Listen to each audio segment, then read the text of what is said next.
Kesatuan rakyat, kesatuan jiwa, kerajaan perpaduan. Teruskan bersama di dalam channel ini untuk perkembangan-perkembangan isu semasa, isu politik, dan isu-isu hangat di Malaysia pada hari ini. Jangan lupa teruskan bersama di dalam channel ini. Tekan butang like, share, dan subscribe channel ini untuk perkembangan terkini politik di Malaysia.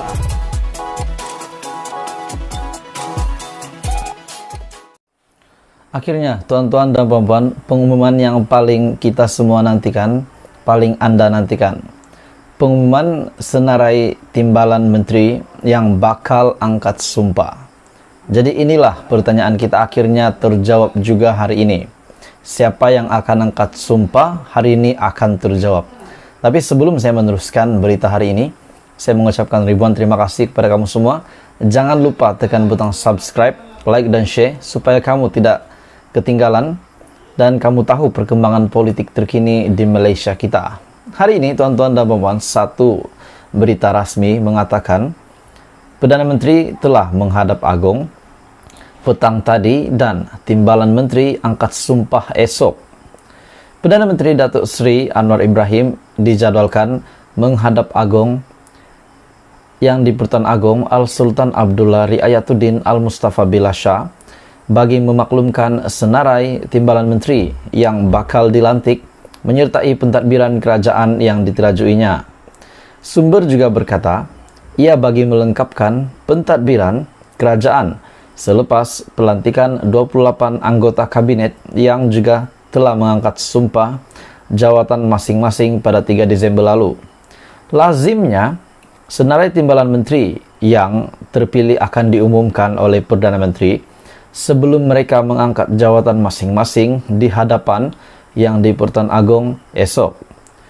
Sebelum ini juga dalam artikel ini, BH ada melaporkan sekurang-kurangnya 35 nama yang merangkumi wakil daripada Pakatan Harapan dan yang kedua Barisan Nasional, Gabungan Parti Sarawak, Gabungan Rakyat Sabah, dan juga Parti Warisan serta parti lain yang sedang dipertimbangkan mengisi portfolio timbalan menteri. Sumber yang rapat juga dengan perbincangan bagi jawatan itu memaklumkan jumlah timbalan menteri itu mungkin akan dihadkan kepada satu bagi setiap kementerian kecuali membabitkan beberapa kementerian yang disatukan. Beliau juga berkata, ia mengambil kira hasrat kerajaan persekutuan pimpinan Anwar yang mahukan saiz kabinet lebih kecil berbanding sebelum ini. BH juga dimaklumkan kementerian seperti Kementerian Sumber Asli, Alam Sekitar, dan juga Perubahan Iklim.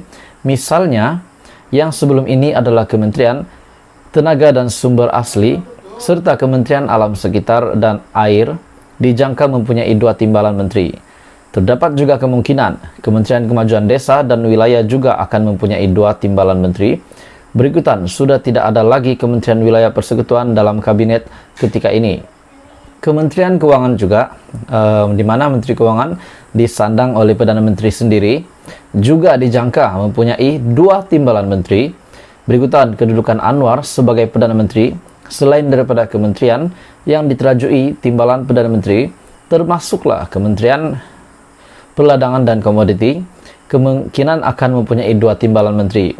Sumber juga berkata, antara nama yang tersenarai untuk dipertimbang bagi jawatan timbalan menteri daripada PH adalah Parlimen Kulai, Teo Ni Ching, Liu Chintong, Steven Sim, Sim Ze Zin, dan ahli Parlimen Balik Pulau Muhammad Bakhtiar Wancik yang mewakili Pakatan Harapan.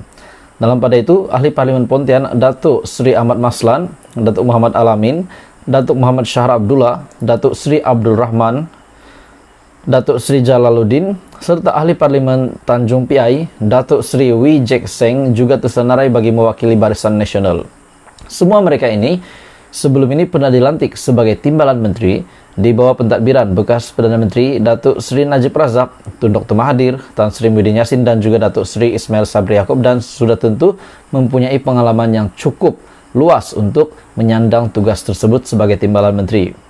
Perbincangan juga akan dibuat Perdana Menteri dengan pemimpin utama parti yang membentuk kerajaan bagi meneliti portfolio yang bersesuaian. Dan proses bermula minggu ini dan dijangka berterusan sehingga minggu depan.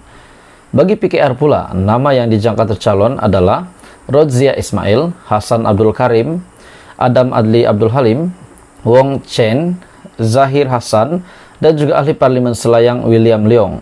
Nama besar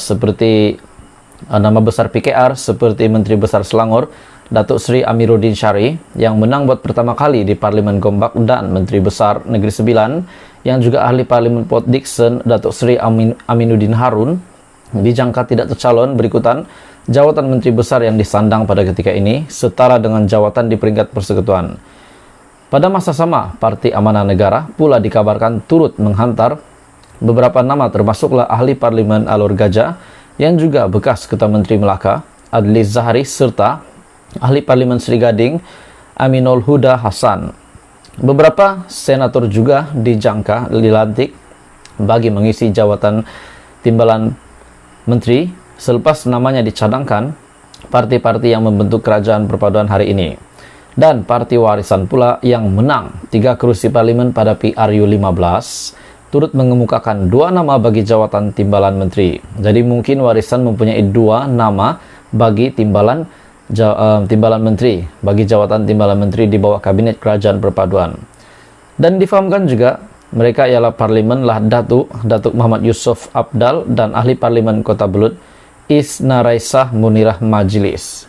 Jadi tuan-tuan dan puan-puan, itu adalah senarai yang terkini yang boleh dikongsikan.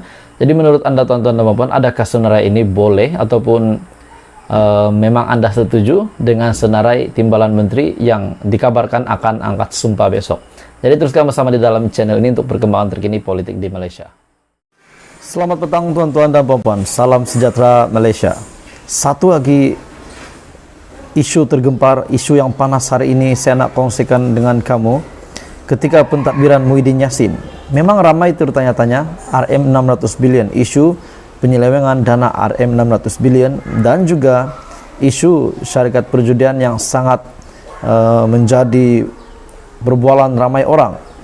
Hari ini satu lagi isu hangat yang saya nak kongsikan dengan kamu daripada artikel ini, Malaysia Kini. SPRM siasat dana RM 90 bilion, RM 430 bilion bukan dari kerajaan. Jadi kalau bukan dari kerajaan, dari mana dana ini? Jadi akhirnya SPRM akan menyiasat perkara serius ini. Tapi sebelum kita masuk ke dalam berita hari ini, terima kasih mempunyai kesempatan pada hari ini untuk menonton satu lagi isu hangat daripada channel ini. Jangan lupa tekan butang subscribe supaya kamu tidak terlepas perkembangan-perkembangan terkini daripada channel ini. Tuan-tuan dan puan-puan semua, Suruhanjaya Pencegahan Rasuah Malaysia ataupun SPRM mengarahkan siasatan terhadap dana kerajaan sebanyak RM 92.5 bilion yang didakwa diseleweng ketika pentadbiran Muhyiddin Yassin sebagai Perdana Menteri. Suruhanjaya itu hari ini menjelaskan siasatan awal mendapati hanya jumlah itu yang membabitkan dana kerajaan, sedangkan RM 437.5 bilion lagi bukan daripada kerajaan. Pihak Kementerian Kewangan sedang memperincikan pecahan tersebut dan menyerahkannya kepada SPRM pada minggu hadapan, kata badan itu. Kenyataan itu juga dikeluarkan selepas SPRM menerima butiran daripada Kementerian Kewangan mengenai pecahan dana pakej rangsangan ekonomi yang dibelanjakan kerajaan pada tahun 2020 dan juga 2021 berkaitan pengurusan COVID-19. Anwar Ibrahim selepas mempengerusikan mesyuarat kabinet pertama pada 5 Disember mendakwa terdapat pelanggaran dalam pemberian kontrak berjumlah RM 600 bilion tanpa tender.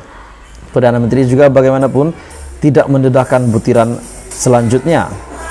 Muhyiddin pula, yaitu bekas Perdana Menteri dan kerajaan pada waktu itu, berkata dia tidak pasti bagaimana angka itu boleh timbul dan juga mencadangkan pengkritiknya terkeliru dengan peruntukan 530 bilion di dalam pakej rangsangan ekonomi. Katanya daripada keseluruhan RM 530 bilion itu, sebahagian besarnya tidak melibatkan perbelanjaan kerajaan kerana ia termasuk pengeluaran wang kumpulan wang simpanan persekutuan ataupun KWSP, moratorium bayaran pinjaman dan juga moratorium bayaran pinjaman bank dan jaminan kerajaan serta pinjaman syarikat. Kontroversi mengenai penggunaan dana kecemasan ketika berdepan pandemi COVID-19 ini pernah dibangkitkan oleh bekas Ketua Menteri Melaka, Adli Zahari, pada 15 November lepas. SPRM akan Muhyiddin, bekas Menteri Kesehatan Khairi Jamaluddin, dan Menteri Perdagangan Antarabangsa hari ini, yaitu Menteri Perdagangan Antarabangsa dan Industri Tengku Zafrul Abdul Aziz, untuk memberikan keterangan. Jadi tuan-tuan dan puan-puan semua, isu hangat hari ini daripada Malaysia Kini, SPRM siasat dana RM 90 bilion, dana RM 430 bilion bukan dari kerajaan. Suruhanjaya Pencegahan Rasuah Malaysia mengarahkan siasatan terhadap dana kerajaan sebanyak RM 92.5 bilion yang didakwa diseleweng ketika pentadbiran Muhyiddin Yassin sebagai Perdana Menteri.